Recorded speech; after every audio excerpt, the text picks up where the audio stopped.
So I am gonna quickly just go over what it might be happening in the new year. As we know, it is the new year, 2026. With that is going to come new copays, maybe new plans, maybe new benefits. Okay. You might have new deductibles restarting. That is very important because regardless, your copay is going to change just off of that. Okay. Because you got to add in your deductible now that you're going to have to meet, possibly. And that could be for preventative and diagnostic as well, meaning for your cleanings and exams.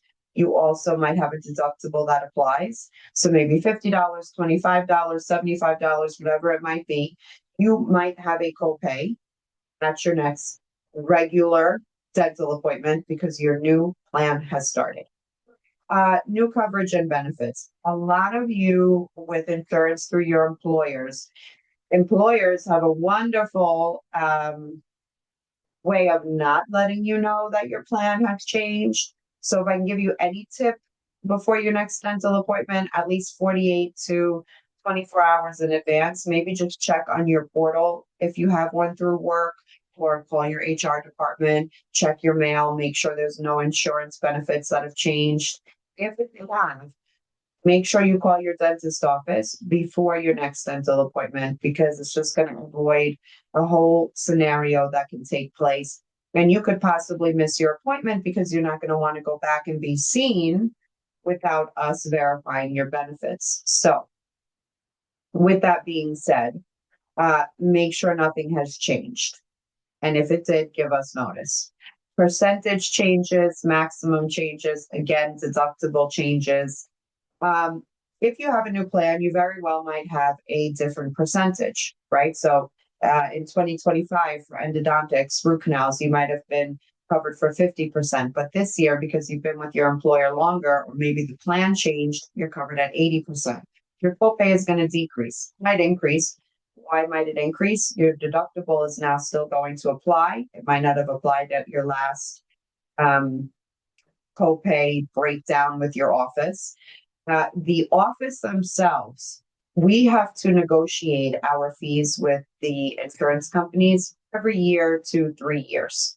Okay, so from 2026, a lot of our offices, we renegotiated fees that started rather in 2026. So let's say my crown again was $586 with Cigna in 2025, and I quoted you 50% of 586, and your deductible wasn't applying then either because maybe you met it at an appointment before. Now I have to tell you my new fee, which is $900. So now you're paying 50% of $900 minus your deductible and any downgrades that might apply. Okay, so your copays are going to change. Okay. Um, this all depends on the plan that you have, right? So if you have a policy year plan, and I say policy year plan, if everything is a policy, right? So let's say 12 month. So that would be you start in June, you end in June. So because it's only January, you still have till June for your plan to restart. So this would not apply to you if you already met your deductible. It would if your plan changed out of nowhere, which we've seen before as well, but not the usual. This is more for a PPO calendar year plan, which is like your 2 times per calendar year, maybe even 4 cleanings per calendar year with 2 exams. A lot of you are going to want to check on your plans yourself, and I'm going to teach you how. The next video, because I really don't want to keep this too long, today's my day off. The next video, I'm going to show you exactly how we calculate downgrades. Okay, and why I invented Maya, because it is just too much. But it's important for you guys to know how we're doing it, maybe give you the power to double check and make sure the office is correct.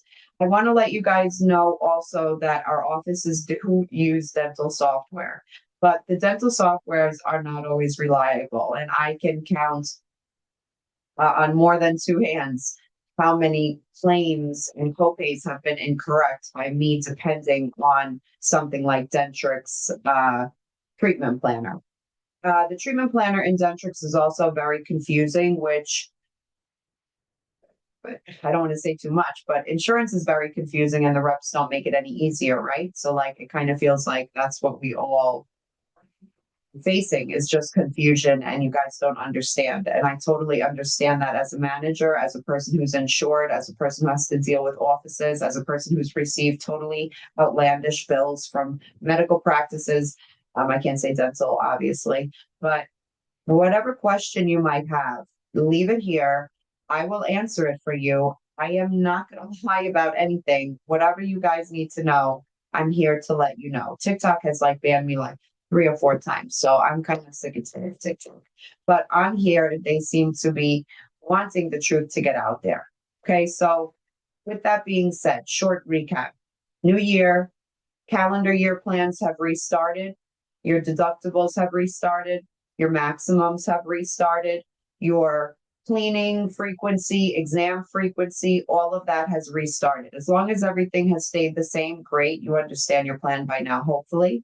But if you are going in for a treatment appointment in the next few days and you were quoted your copay back in 2025, make sure you call the office, have them recalculate whatever they need to recalculate because your copay is going to go up.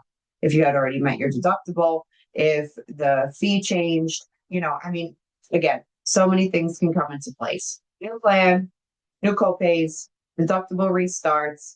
Next video, I'm going to show you how we do it pen to paper downgrades. I'm also going to show you the most common codes we use for treatment so you guys can understand because we could put the codes into Maya, but if you don't know what that is, what is not good for you?